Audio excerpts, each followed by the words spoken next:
To not be first. Do we do enough? Well, I never shut up about it.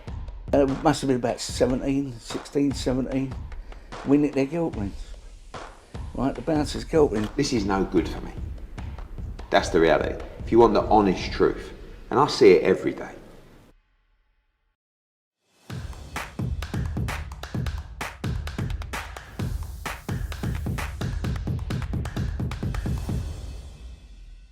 KUGAN CASSIUS IFL TV here in Birmingham, joined by promoter Eddie Hearn in a school shirt, I think. The worst outfit I've ever worn. I don't know what I've done.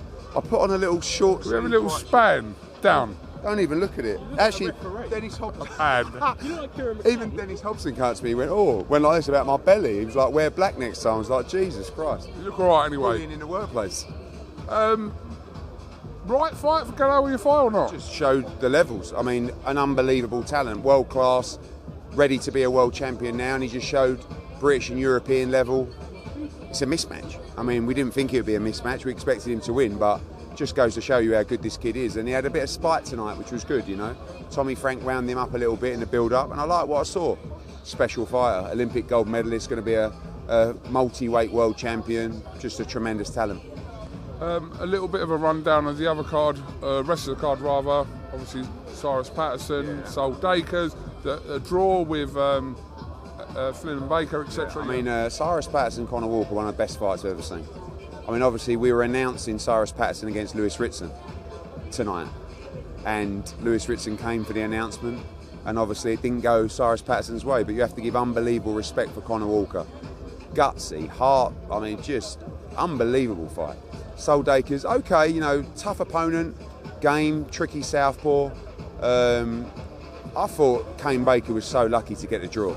I mean, I thought it was a good fight, great fight, and I thought Jordan Flynn won by 3 or 4 rounds. But we love Kane and good luck to him. I thought that before the Bell boys were really good, especially Aaron Bowen, fantastic, Muhammad Ali, blistering hand speed, and Ibrahim Suleiman. I thought he was fantastic. Great night. Okay, a few other things we need to talk to you about. I don't know where to start, to be honest with you. But let's talk about Conor Benn first of all. He was here tonight. There's talks that you were kind of talking or meeting with him earlier on. What's been decided? Has anything been discussed? We're planning his next fight. He wants to fight in September. He's sparring fantastically well, and he's desperate to fight. So we're looking at, you know, whether that can happen in the UK. We don't know. Obviously, he has been cleared, and I know there's like this big, you know, parts of the media who don't want to acknowledge that he's been cleared, and I don't know how clear I can make it. Conor Benn has a licence, and in the commission that he has a licence with, they weren't prepared to allow him to fight whilst he was suspended. He is no longer suspended. The suspension was lifted. He won the case. The commission is now happy that he's cleared to fight and can fight.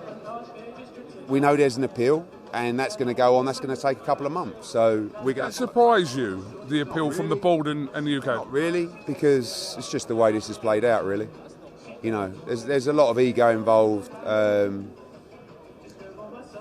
don't want to say too much because I get myself in trouble. If you've got half a brain, you can see what's going on. But you know, Conor Benn's won the case, but has to win the appeal.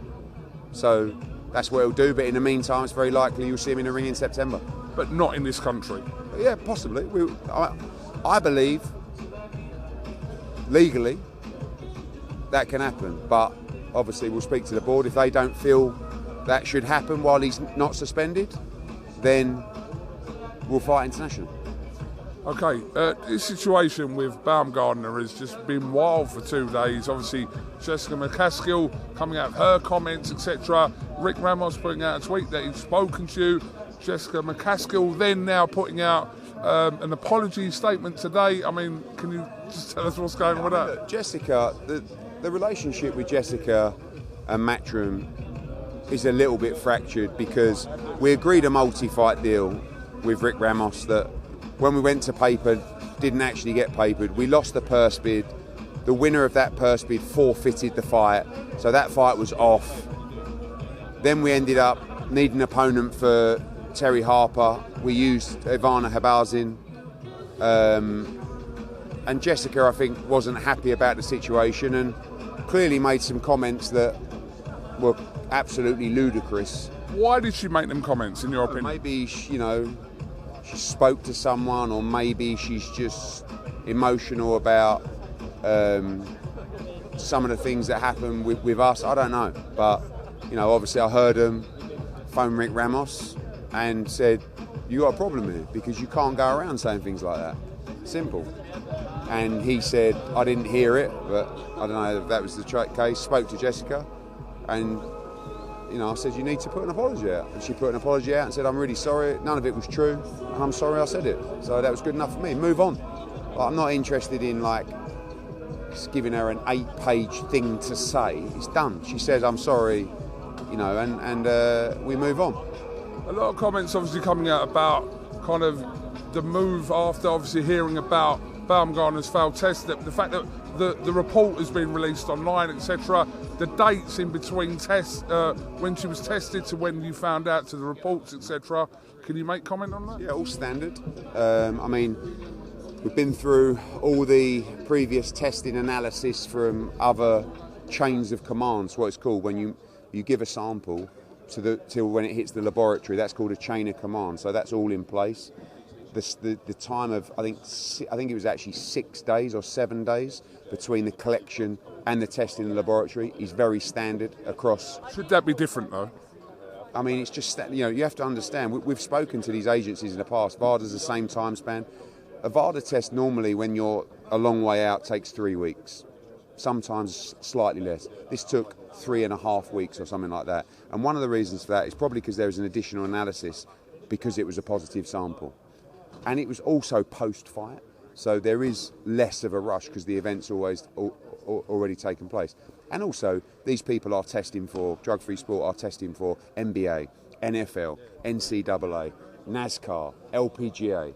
And the laboratory that drug-free sport use is exactly the same as the laboratory that VADA use. It's a very busy laboratory with a lot of samples. So there's, you know, the chain of command is in place, and obviously it's not, I'm saying, out of our hands now, pretty much, because the Commission and the governing bodies will deal with it.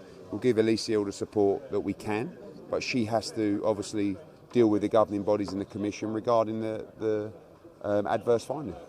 Is it a fair question to ask if you believe Alicia? Oh, I always want to believe the fighter, you know, and she seems extremely shocked by it. You know, we support her. We also know that it needs to be explained, and that's the same if it's Conor Benn or if it's Dillian Whyte. And I think the public know that as well. It's a nightmare situation for her, for us, for boxing. But as I've said before, we are ramping up testing, and there will be adverse findings. And, you know, you're going to see more of them, the promoters that do test on their shows and on their roster, you will see that. I do need to ask you about Frank Warren's comments yesterday regarding drug-free sport and kind of your testing procedures, which I'm sure you would have heard. What did you make of Frank's comments yesterday? Pretty desperate, really, and mostly incorrect. Regarding the substances, drug-free sport test the WADA list, which is standard. UKAD don't test the same as VADA. Everybody tests different subjects. You talk about HRH, it's incorrect. HRH, I believe, is registered on blood and not urine test. Alicia was also blood tested during that process. But I don't expect Frank, you know, I don't mean to be rude, but small hall promoters don't really understand about that kind of level of testing. I mean, if you look at testing, you say to people like Frank Warren, was Beluta tested last night? He will go, oh yeah, he was tested post-fight by UKAD. Complete waste of time. Answer the question, was Beluta tested during that process? No, he wasn't. Maybe you should start concentrating on the safety of your own fighters, like Dennis McCann, and making sure that the opponents are actually tested. But when you don't have the money, it's very expensive. And like these tests are $30,000 for a fight, one fight. As if Frank Warren's going to spend $30,000 on Beluta. Probably gave him 10. You know, he had about 400 people in York Hall. And also, when he talks about drug-free sport, this is an American company.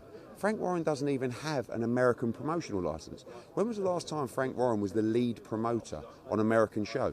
Probably 1936. He ain't done a show out there since.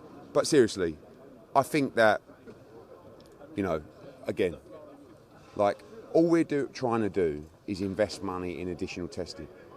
Frank's complaining about an agency that tests for certain things, but yet he's responding to a positive test. None of it makes sense, but again, it's difficult for small hall promoters to understand, and hopefully, once he does bigger shows, he can have additional testing. I think he's got testing for Joyce against Zhang, because I think that was a request of Adam Morley, but other than that, he would probably only do testing on big shows. So, yeah, not at all, really. His comments about Baumgardner deal with Matchroom coming to an end, going to Jake Paul from Frank, yeah? I mean, unless Jake Paul was interfering with our contract, we've got one fight left after the one she's just had. The contract runs till March. There's a first last for us. I mean, it wasn't ended. It was nowhere near ended. We were negotiating a new contract with Keith Connolly, which we were very close to agreeing. We were excited about the future. We wanted the Serrano fight.